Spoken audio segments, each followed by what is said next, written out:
Welcome to the Strategy with Jason podcast. Tune in for everything you need to know to stay in the know regarding the automotive industry. Here's your host, Jason Harris. Hey, what's going on, Podcast Nation? It is Jason Harris here, and thank you for joining me on another episode of Strategy with Jason. Today, I have a very special guest. We have some awesome topics to talk about today. I have Mr. Eric Brown with me. Eric, what's going on? How you doing? Doing great, Jason. Thanks for the invite. Hey, I'm glad that we were able to connect and do this. And, we've been talking before we started recording for the last 30 minutes about today's topics. I can be honest with you, I'm actually really excited about diving into some of these topics. But before we do that, though, I always like kicking off these podcasts with a little origin story because I'm always super fascinated to find out how people got started in this crazy little world we call the automotive industry. So Eric, how did you get started in this crazy world? Well, the crazy world, you have to go back to my mom and my dad in Iowa, they met, they fell in love. I've been involved in internet marketing and advertising since it sort of started back in the middle 90s. And then I got recruited by a company called Dominion Enterprises that had just acquired a website hosting company for automotive dealers. Mm-hmm. And they were looking for quote unquote professional management. They settled on me. And Nice. so I went to work there and quickly, got immersed in the automotive world. And then I met actually one of the owners of that company who had sold it to Dominion, and he and I did some brainstorming around an idea I'd been carrying a long time relevant to the internet. And we launched a company called Datium, which was a behavioral analytics company that used unstructured clickstream data to predict intent and vehicle consideration and ultimately purchase. What year was that? Because that's really cool. What year was that? So we founded the company in 2009, launched the product in 2010. Wow. So you were early to that. 2015 to IHS. Mm-hmm. That's very cool. Yeah, it was fun. And we learned a lot there. I made a lot of great friends. We had a lot of great customers. Nissan, Cars.com, AutoTrader, tons of dealers. We had at one point, we were tracking 9,000 automotive websites for behavioral data. And we would do a bunch of regression analysis to score people's intent. What we called it auto shopper intensity. Now, did you ever think you were going to get into automotive? Did you grow up going, I'm going to get into automotive one day? No, that wasn't me. I was all about sales and marketing, advertising. I started out in the newspaper industry, then got into direct mail, and I sort of just kept moving down the continuum of data and targetability of media. So from newspaper to direct mail to internet, and then digital marketing, et cetera. And then our data at Datium was used by all the major data exchanges. It's still there, in fact, it's sitting in the Oracle Data Cloud, for example. And we're essentially scoring cookies for probability of purchase, various makes and models and years.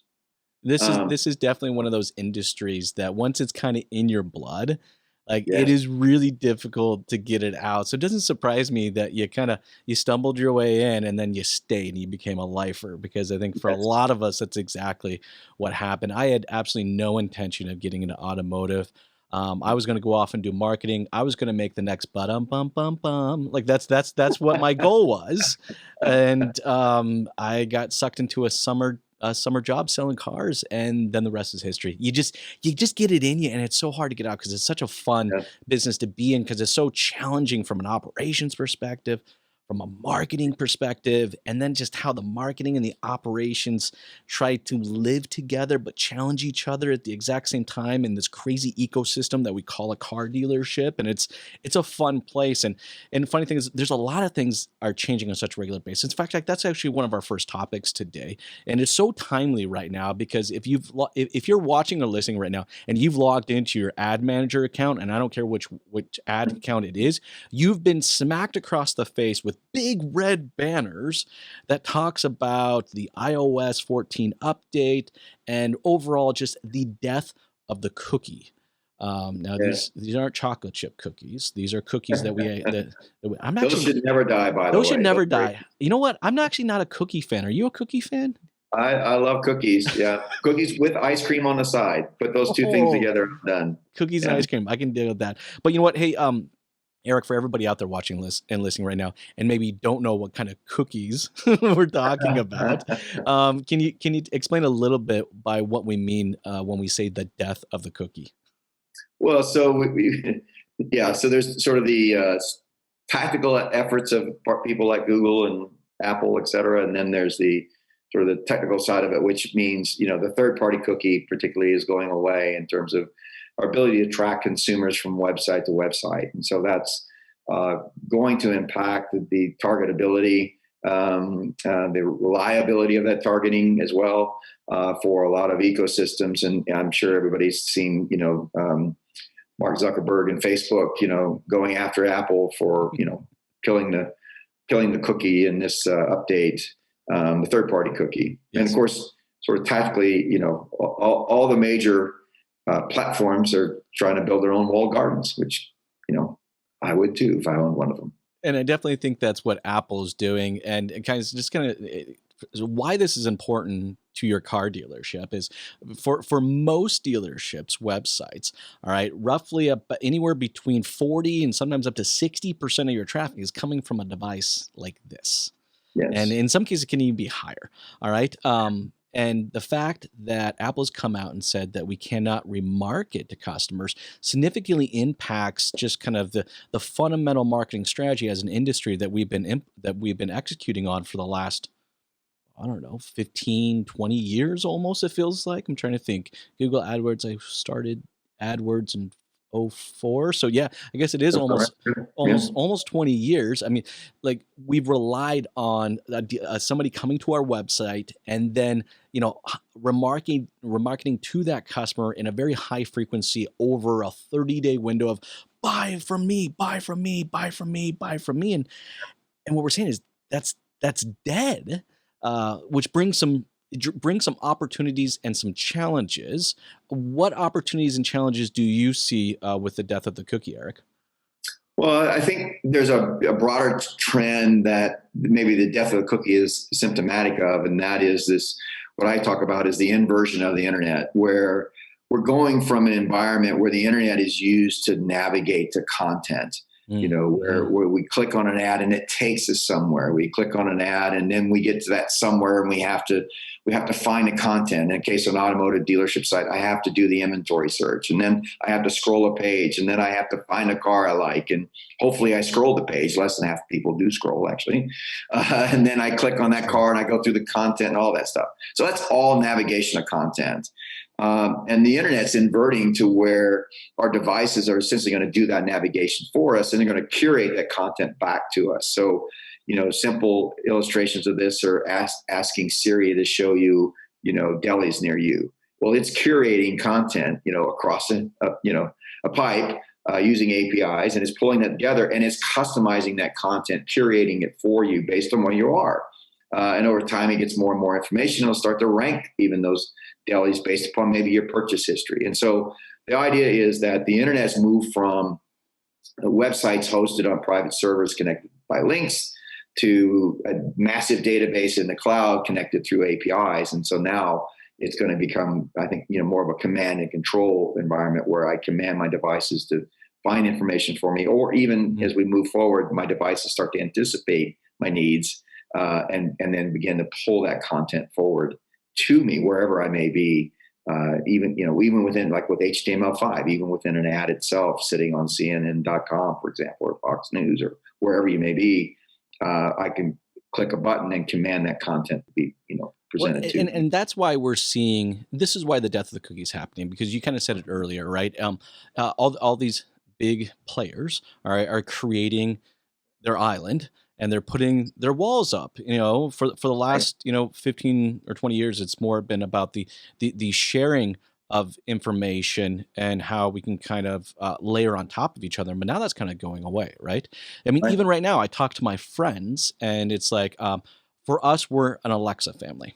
All right, I have 6 Alexas throughout my house. Now, my brother-in-law's. You have 5? Did yours just go off as I was saying that? I was just looking over there at her to see if she did. Yes. Now my brother-in-law is at Google. My brother-in-law is very much so in his house is a Hey Google, and and then I have another friend that is bought into the Apple Home, which now everything is, Hey Siri, and so, but you're 100% right. So this is why this is like the first step of kind of the world starting to separate, and you deciding which direction you're going and how you're going to ask for information and which and where you're going to interact with that information.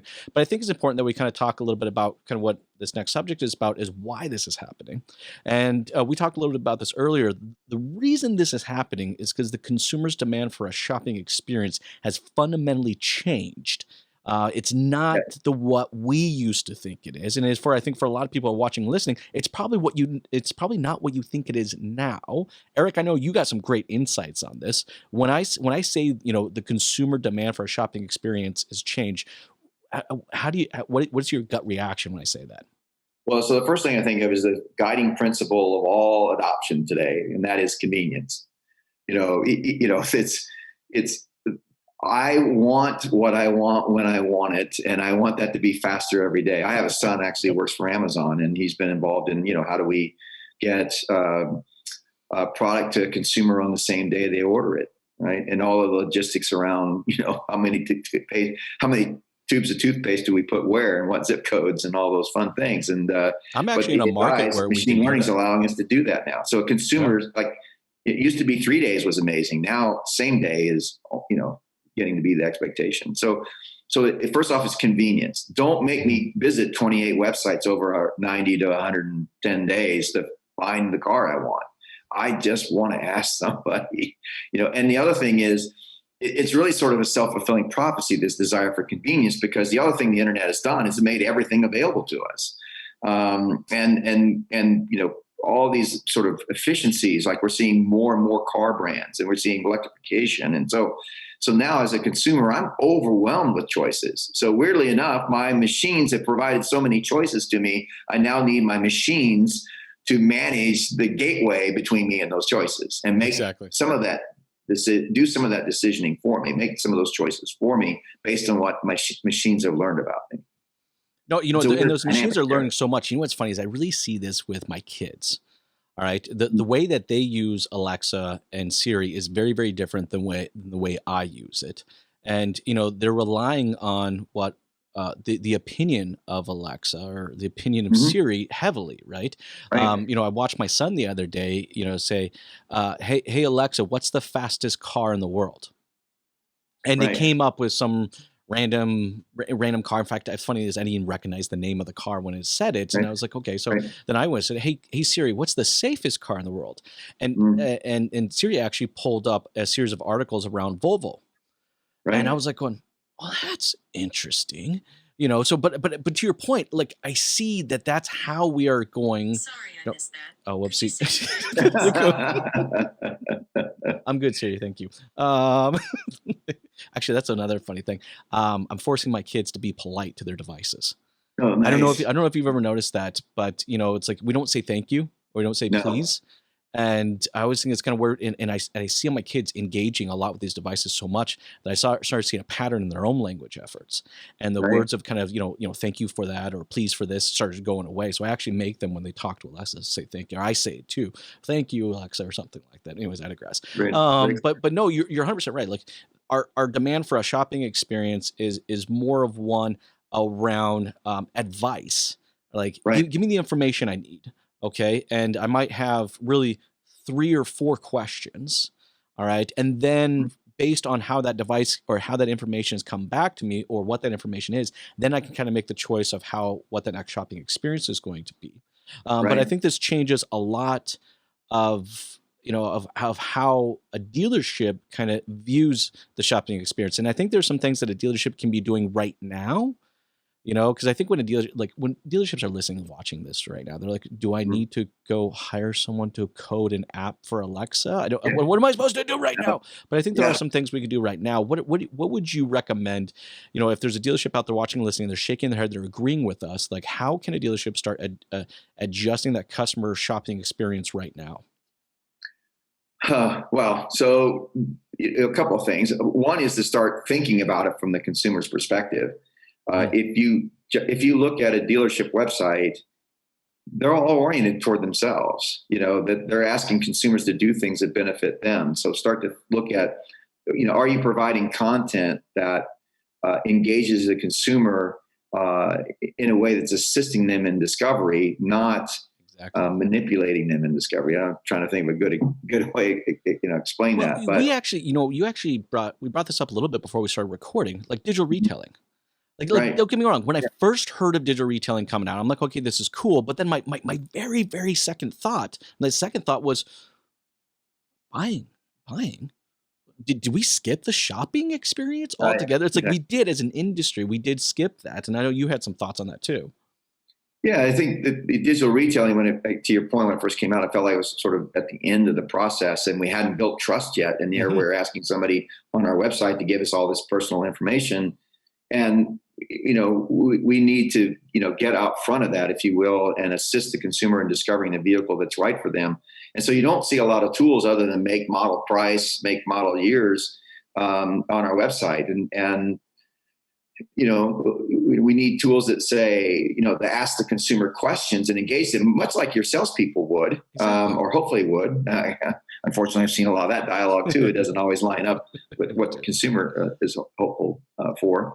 But asking the consumer questions about what is important to you in a vehicle. Tell me about your use case for the vehicle. Not unlike we as consumers would use, when we're trying to buy anything. And I need a couch to fit in this corner and needs to be this color, and really helping consumers find the right vehicle for themselves that match their budget, not just to your point, making it very much, I'm trying to think. It very. We're forcing people into a buying process before we even provided them a shopping experience. Instead of inviting them into one. Exactly right. And it's funny. It's like, look, it made sense why, as an industry, we adopted the concept of digital retailing so fast. And don't get me wrong, it's not that I don't like digital retailing. Right. I just feel like we jumped the gun a little bit. And especially for a lot of dealerships, and the reason why we like that is because it fits our needs. Right. It makes sense for us. Right. It's because it allows the customer to go through kind of a build and price discovery. And then when it gets to me, that lead is more qualified. Well, that's crap. Right. As an industry, we need to nurture that discovery portion, which is the shopping experience. What's funny is, as an agency, we create a lot of content for dealerships' websites. And I'll tell you even today, and this has been the case for almost 10 years, when we build out like really solid educational comparison pages on dealerships' websites, like what is really the difference between a Ford Escape and a Hyundai Tucson? Right. And we don't try to be biased in it, but we really just try to present the facts. Those pages are still 10 years later, still one of the best performing pages on a dealership's website, because we're allowing the customer to do their own discovery. And the cool thing is we're building trust because we're not coming in a biased way. And we're being honest. We're like, look, here are the 3 things that the Escape has, and we may not, but here are the 3 things we do have that the Escape doesn't, right? And we're finding that honesty and transparency and allowing that customer to get to the discovery allows us to connect with them. And when we watch them go through that funnel, and by the time they do hit a lead, they are much closer to a point where they are ready to take a test drive. They're ready to talk finance or lease payments and stuff like that. But to your point, it's like, it doesn't make sense. Like, it's funny. It's like, as an industry, we talk about, well, the average consumer's buying cycle is usually 90 days long, and they spend up to 18 hours on the internet. And we say it like it's a good thing. Like it's a good thing. Yeah. Like, have you not noticed what they're like? Again, I mentioned my son works for Amazon. They don't even measure time on site. They're literally, how fast can I get you to what you want, get it bought, and get you out of here? Right? It's not, how long can I keep you on my website? That's not the goal of the consumer when they go there. The goal is not how long can I spend, how much time can I spend on this website? The goal is find what I want, buy it, and be done, and get back to my life of enjoying playtime with my kids or whatever. Right? Exactly. And so often we think that more time means more interest. No, we used to actually, one of the things in the algorithms back in my prior company, Dadium, we actually look at, if somebody looked at, we looked at contextual behavior in a sense. Somebody might look at 7 Ford F-150s and 3 Nissan Altimas, and you go, oh, they're more interested in the F-150.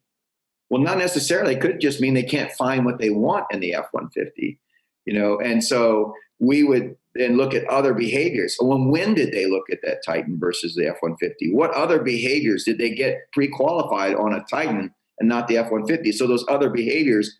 And so we looked at recency, frequency, and the sequence of behaviors to determine where was the real intent.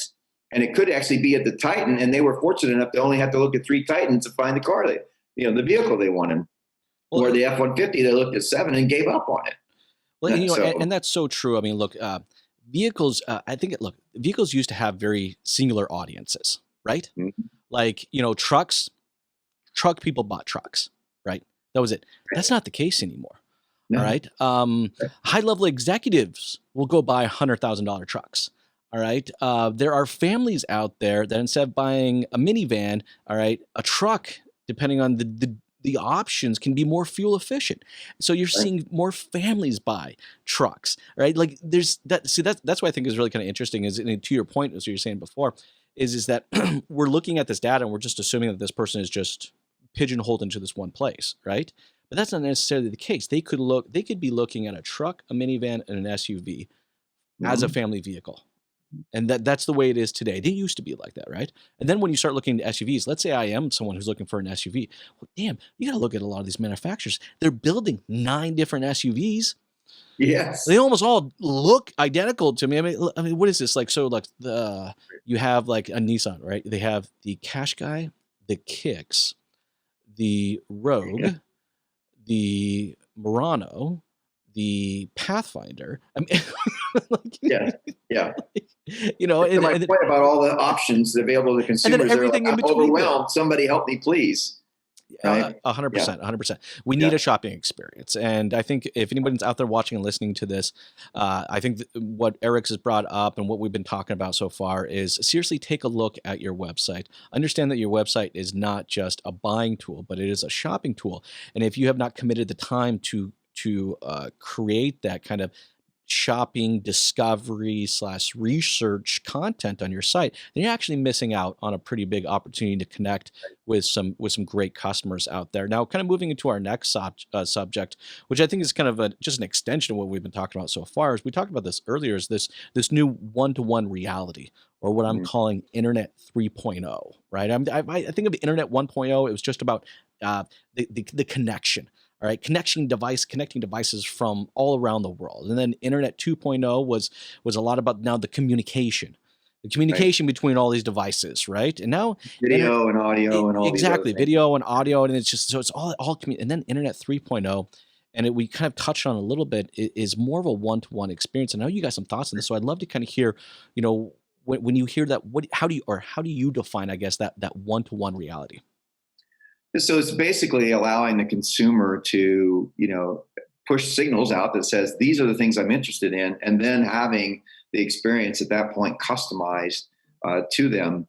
So for example, in our case, we use a number of things, but one of the things we use is a quiz that's based on millions of consumer satisfaction surveys, basically consumer experience, owner experience surveys after you purchase a car. And then we ask you the questions, and then we look at prior ownership of vehicles and come back to you and say, these are the best vehicles aligned with you. In other words, other people like you found the most satisfaction with ownership of these vehicles. And then from there, they can say, well, find me a car like that near me and maybe get me pre-qualified. I want to schedule a test drive. All kinds of things can happen at that point. But the experience after those initial questions, and it's a dialogue, by the way, with our machine, ask 5 questions. It then starts to curate the experience for the consumer into here's the vehicles, here's where they are, and what other information would you like about them? Would you like to ask a question about that car? Just push this button. And so I'm not having to go from one side to the other. I'm not having to fill out forms. I'm literally being asked, in our case, it's 5 questions, and now the whole world of automotive is coming to me and formatted and structured to fit how I answer those questions. It's a digital consultant, and it's funny because when I think of this, and it is what it is. It's happening. Okay. But, as an industry, I mean, I remember when I first got into the business, and, you were considered the best salesperson because you knew it. You knew everything. All right. You didn't just know everything about your own product. You knew everything about everybody else's product. All right. And someone can come in and legitimately have a real consultation with you around what was the best solution of a vehicle or vehicle solution for your needs.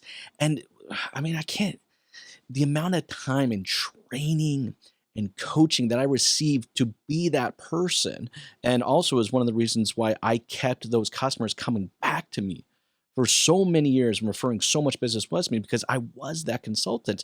But Eric, I hate to say it, but over the last 5 or 7 years, I have seen less and less of real professional consultants. And I'll tell you why I think this is true. Too often I'll go into a dealership, and like you've had the opportunity to visit thousands of dealerships. I've had opportunities to visit thousands of dealerships. As an industry, or especially in the management level, we're accepting of the statement that the customer knows more about the product than we do. Right. That, it pisses me off. Like, it blows my freaking mind as an industry that we are okay with a customer knowing more about the product than ourselves. And because of that, I feel like some dealerships do a great job of this. Okay, this is not all dealerships, but I would say majority of dealerships out there are so focused on the transaction that they forgot how to be freaking consultants. Right. And now the computers are going to do it for us. Yep, they are.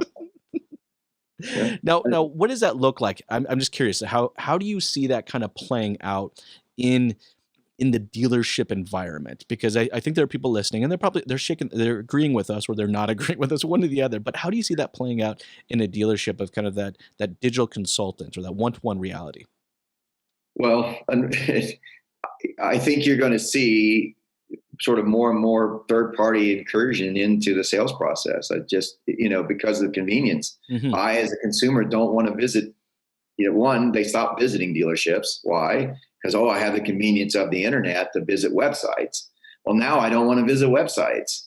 And so you're going to have more and more of the devices, the walled gardens, the Googles, the Apples, controlling that island you talked about, right? Controlling what gets planted on the island, right? And that island's going to be uniquely cultivated for every individual, right? So actually, you think about Apple, it's not one island. It's millions of individual islands. Everybody's phone's configured differently, Siri's pulling different data and pulling all that together. And so, and then they're going to reach out to the sort of delivery expert, right? Or reach out to the maybe the salesperson in the dealership when the machine can't answer the question. So think about software. We hear a lot about tier 1, tier 2, tier 3 support. Well, you're going to have this process where the machines are answering the top level questions, and then it's going to reach out to open a dialogue or a channel between that island that the consumer has built for themselves through the Apple ecosystem. They're going to reach out across the bay, if you will, to the expert on the shore, because they can't find what they want on the island. But over time, more and more of that information is going to be on that island. But there was always a level of human engagement and just, I want some confirmation, if you will, of what my machine's doing for me. That, they're always going to be a reach out. But so it's almost like you're inverting now to where the salesperson is going to have to be even more of an expert, because they're there to handle what the machines can't handle. And what the machines can handle is, of course, going to continue to expand. Right? Yeah, no, you're 100% right. Like, if a machine can tell me the rear axle ratio between an F-250 and an F-350, all right, then what information does the what does the consultant look like moving forward? I actually agree with you. I guess that's actually more of a positive way to look at it, is that really what we're going to get is, along with the Internet 3.0 and this more one-to-one reality, all right, also becomes more of a consultant 3.0. Right. Right. It's like we are going to be rewarded more now on, all right, what information we do have. Now, how I kind of see that playing out is, look, I've seen good examples. I've seen bad examples of this, right? Now, like, I just did this live chat the other day with my internet company. Okay. Now, I knew I was talking to a bot. in the beginning, right? And it was asking me a series of questions. I could just tell really quick that this was a bot, but I was answering the questions, right? And I can see what it was trying to do. It was trying to see if it had the information to, based on what I was trying to go. Now, obviously, the bot couldn't do it, but I thought what was really impressive is that the bot was able to take the information I did present it and actually transfer me to a department which I would have never thought I needed to be transferred to. Right. All right, but it did transfer me to a department that was able to get my questions, my concern answered probably faster, because what I would have done is I probably would have gone to that first level of support. Then that first level of support, I would have had to explain to them everything that I explained to them. And then they would have tried to transfer me to another person, and that person may or may not have been able to have the right one. And then finally, I may have had to go to a level 3 support person, right? But instead, the machine actually sent me directly to level 3. Correct. Just based on my account, based on the information, and based on what I was asking for, it immediately sent me to that. And I was like, oh wait, this was actually faster. I was like, this was a great experience. But now, of course, we've also seen the opposite, where you go on one of these, you fill out the information, then you get on the phone with a live person, they ask you the same bloody questions that you just answered a minute ago with the damn machine. But no, I like this idea of a consultant 3.0, right? Let's elaborate a little bit more on that consultant 3.0 before we move to the next topic. To you, what does that person look like, and how do we maybe find those people or train those people? Yeah, so I think the first thing is they have to be people who are very very oriented toward helping people solve problems. And being very good listeners. And when I say this out loud, I think, wow, this is really an inversion. Talking about the inversion of the internet, there's sort of inversion of the dealership experience at the same time, right?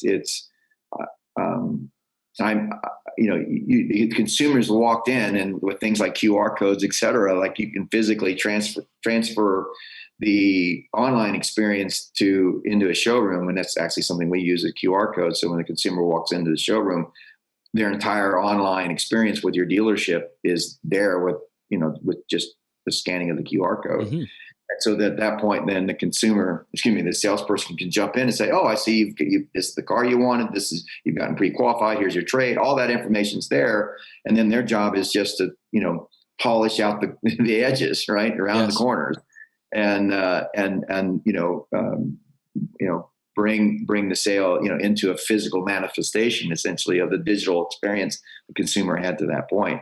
And so people who are able to be attentive to understand that digital experience, understand the product, understand how to ask questions, shut up and listen, and then basically then take that information and then very quickly, again, consumer still wants convenience. They don't want 4 hours in a dealership. I always joke, by the way, we're selling cars because they were more convenient than horses. So, right. So consumer wants convenience. So how do I do that in a way that's, as a salesperson, that is presented, based on that individual's needs, versus this is the way I've been trained to treat everybody who comes through the door. Well, it does really create, it's creating a buying process, not a sales process. Correct. So it becomes a buying experience, not a sales experience, right? I mean, look, the consumer comes in with their phone, their QR code, and says, "Look, I'm at step 7. All right, pick me up from step 7 and take me home to step 10."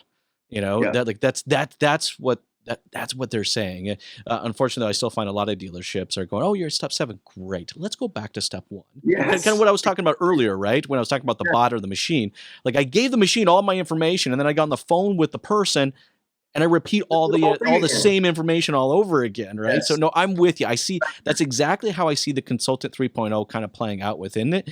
Is that, and I also think that changes the way that we actually pay structure. I think that changes. That's going to scare some people when I say that statement. But I think it also changes the way that we compensate these people, because now we're compensating them for an experience, not necessarily for the results. And we know that if we focus on the experience, those results will come. So I'm with you on that. In fact, that's probably an entire podcast in itself. But I think until the entire industry gets to that place where they can actually execute and embrace the Internet 3.0 and what the consultant 3.0 kind of looks like, there are still things about there are still ways that we're bringing people in through the door, right? And we talked a little bit about this off camera, and I think it's an important topic that we'll kind of segue into around incentives. And what is the incentive to have someone kind of come in through the door? Now, we're not necessarily talking about the manufacturer incentive. I want to talk more about the dealer incentive, and it's buy the car and get a Las Vegas trip, and Right.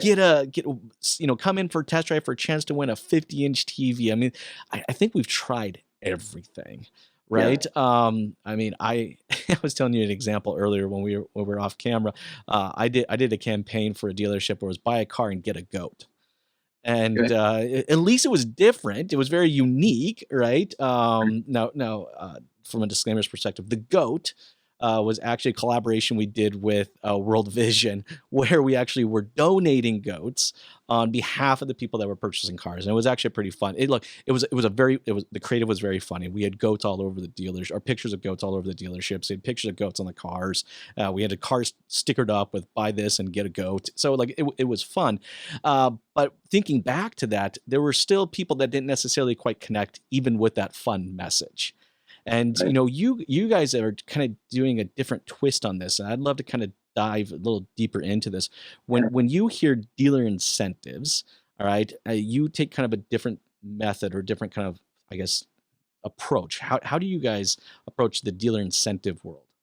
Yeah. So first off, I immediately think that the term dealer incentive is misaligned. It's really a consumer incentive. Oh, okay. I like that. That's a good point. Yeah. And then if you think about, often those incentives lie at the bottom of the sales funnel. Yes. They're incentives for the purchase, not for the discovery. Well, a consumer has to discover your inventory. They have to understand that inventory matches their needs. They have to know that car is going to satisfy, the investment. They're going to get, it's the right investment in the right car. And so a lot of times the consumer discovers the $25 gift card for a test drive when they pick the car that they want to test drive in, versus earning incentives as they've gone through the sales process to get there. Now, the cool thing was with the one-to-one internet, we can start to align incentives on a one-to-one basis based upon that consumer's behavior and based upon their trade even. So maybe, there's a different incentive if they've got a particular trade, et cetera. And so we can sort of distill this. Instead of all the incentive lying at the end of the sales process, move those incentives up the sales funnel so that I'm encouraging a consumer to discover my vehicle in the first place. I'm encouraging a consumer to get pre-qualified on that car. I'm incentivizing a consumer to take actions that increase the probability they're going to want to test drive this car, not just reward them when they come to that decision themselves, rather than sort of, as a dealer, we're sort of passively waiting at the bottom of the funnel. Move the incentives up funnel. The analogy I use is, I'm sure we've all seen that scene, and maybe we've lived out this scene in our lives, where we're going to have a romantic evening, and we've got the candles and the rose petals, and imagine if all those rose petals were only in the bedroom, right? But what happens, of course, they line them up from the door. Why? Is they want them to follow a path that leads to this romantic evening, right? If there were no rose petals in the rest of the house, they could wander around the house for hours before they discover the incentive, that awaits them. And that's essentially kind of what we're doing with a lot of the dealer incentives, is we're letting the consumer wander about the internet, wander through the sales funnel, through the process of discovery and qualifying, and then telling, I'm so glad you got here. By the way, here's an extra, incentive for you. When we really should be creating sort of a gamification environment where we're creating incentives along the path to purchase so that they stay on it and move more quickly through it, and incentivize them to discover the kinds of content that are useful to them in deciding what car they want to have. I really like the idea of incentivizing the discovery. Right. Because it does come, it's those breadcrumbs or the rose petals, it kind of comes to it. I was thinking back even when, we one of the best campaigns that we ran at my dealership was when you came into the dealership as a part of the meet and greet. So this was very early in the process. Is we talked to you about how much we appreciated their time, and that everybody that chooses to do business with us, we always have a thank you gift for them. Oh, And, nice. we would have multiple things, not just one thing. I thought that was also really key too, right? It was like, we'd have 6 or 7 different thank you gifts. And we would say, hey, look, no pressure, but just, I need to know kind of now, which one of those gifts, if you guys do decide to do business with us, would you like to have as your thank you purchase? Thank you for purchasing, right? We didn't present it as an incentive, but now I kind of see what you're talking about and almost kind of taking that same model, but Mhm. starting online with that Right. messaging where, kicking it old school, we did it inside the dealership, but it kind of creates those breadcrumbs towards the purchase, not necessarily rewarding for the purchase itself. I like that. And by the way, the redemption of those awards could be at the purchase, right, or Yes. at the test drive.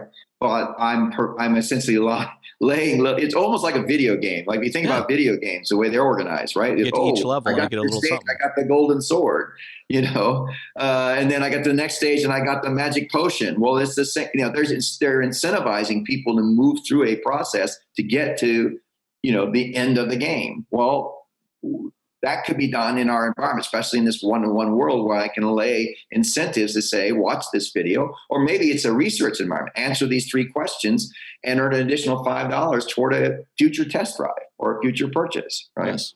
So, yeah, the idea is to lay those breadcrumbs out in a way that, provides the consumer information and content, helps them navigate all those myriad choices they have, that ultimately, hopefully, with the right content, yields a test drive or a sale in your dealership, rather than just sort of passively waiting for the consumer to show up and take advantage of that. The other thing about that too is you can dynamically do them as well. So now that's interesting. We talked a little bit about that before.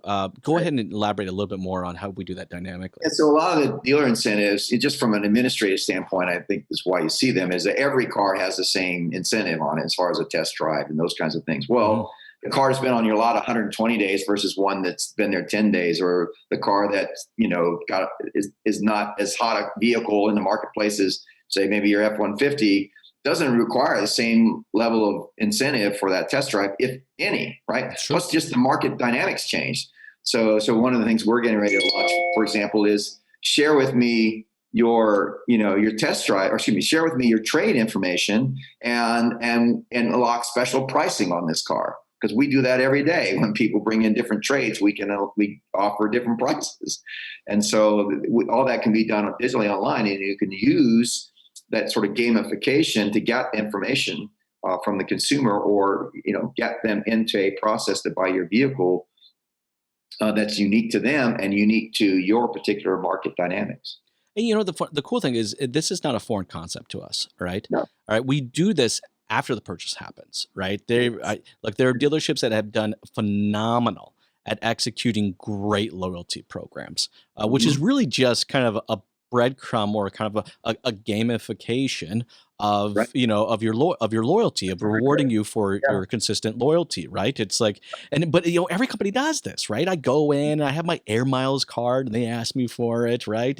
And I've seen dealerships, I've seen some do great jobs, I've seen some fail at this, but I've done great jobs of every single time that they come in for the service, they get those X amount of points, right? Then they get then as they move up, they can become a platinum, and then a gold or a diamond customer, Right. and it's like, it's like, I actually had one dealership I thought did a really good job of this. They actually even created a separate lounge. Now, this was a luxury dealership. They actually created a separate lounge for their platinum service customers. So they went. I understand what the concept was. I don't know how well it was executed. What was that? It had alcohol, right? Actually, I'll tell you what it had. You'll get a kick out of this. It had an automated pancake machine. Oh no! That's awesome. And not only dude, it's a $20,000 automated pancake machine. Like, it's ridiculous. You could go upstairs, and there's this big tablet connected to this monster machine, and you could hit the button, and it would make you fresh pancakes, and that's what you got. I get my car service there just to experience the automated pancake machine. So. Oh, right. But that's not what the point of this is not a foreign concept to us. All right. We should be able to see what we do on the loyalty level and kind of embrace that same type of breadcrumb, rose petal gamification to the discovery of why they should do business with us. Not just while you shop, that ultimately are redeemable when you purchase a vehicle. See, I like that. That's very cool. Hey, Eric, I know we're heading towards the tail end of our time today. Boy, we've covered some amazing topics. We talked about the death of the cookie and how that impacts our marketing efforts and challenges us as an industry to come up with better messaging and better targeting. We talked about consumer demand for a shopping experience, which the last year as an industry, we've definitely adopted a buying experience, but we forgot one step to that, which is the shopping one. Discovery. And look, I had a lot of fun jamming with you on the new one-to-one reality and what that Internet 3.0 and what that consultant 3.0. I think we might have to do a round 2 and kind of more elaborate on that because that's very cool. And I love what we're talking about as far as not dealer incentives, but consumer incentives. I love the fact that you brought up consumer incentives. I think it's better creating those breadcrumbs. Man, we've had a lot of fun today. I really appreciate you taking the time to jam with me today. But before I let you go, though, for everybody out there that's watching and listening and have really enjoyed this conversation and maybe would like to continue this conversation with you, what's the best way to connect with you? So I'm just going to give them my email address. Let's do it. We're talking one-to-one here. There we go. Go to my website, fill out a form. No. Just send me an email at eric@insearchx.com. Very simple. And then we'll connect there and see if we can't change the world together. That's awesome. I love it. Hey, Eric, thank you so much for taking the time to jam with me today. This has been a lot of fun. You have yourself an amazing day. Thank you, Jason. Bye now. Thanks for tuning in to the Strategy with Jason podcast with your host, Jason Harris.